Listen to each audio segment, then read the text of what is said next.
On behalf of myself, FreedomWorks, and everyone in America that has a phone, we are filing suit against the President of the United States in defense of the Fourth Amendment.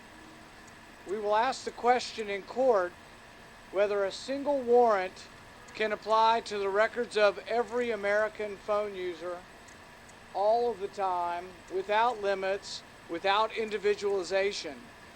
We fought the American Revolution because we were unhappy about British soldiers writing generalized warrants.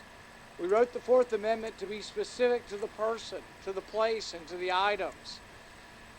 There's a huge and growing swell of protest in this country of people who are outraged that their records would be taken without suspicion, without a judge's warrant, and without individualization. This, we believe, will be a historic lawsuit.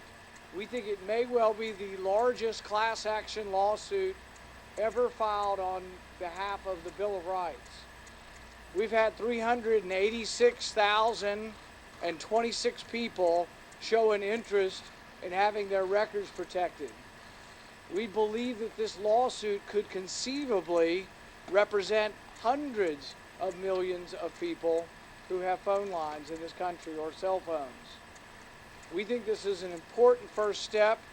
We don't do this out of disrespect to anyone. We do this out of respect to the Constitution and out of the belief that these decisions cannot be made in secret by a secret court, but they need to be made in open by the Supreme Court. The interesting thing is as we've looked at this, both at the Intelligence Committee level and through investigations by the media, there's no evidence that there's been one terrorist caught or detained or prevented uniquely on this information. I'm not against the NSA. I'm not against spying. I'm not against looking at phone records. I just want you to go to a judge, have a person's name, and individualize the warrant. That's what the Fourth Amendment says. I'm not against going to an individual who we suspect with a warrant and getting their phone records, and then if they called 100 people, I'm not against looking at those 100 people, and the next hop, and the next hop. Really, if you do it properly, there is no limit as long as you're individualizing, presenting your suspicion to a judge, and getting a valid warrant. What we don't think is valid is a single warrant, and that's what's really illustrated here. We have a class action lawsuit that could involve conceivably 300 to 400 million people, and so this shows you the extent and illustrates that this is 300 million people getting their records from one warrant.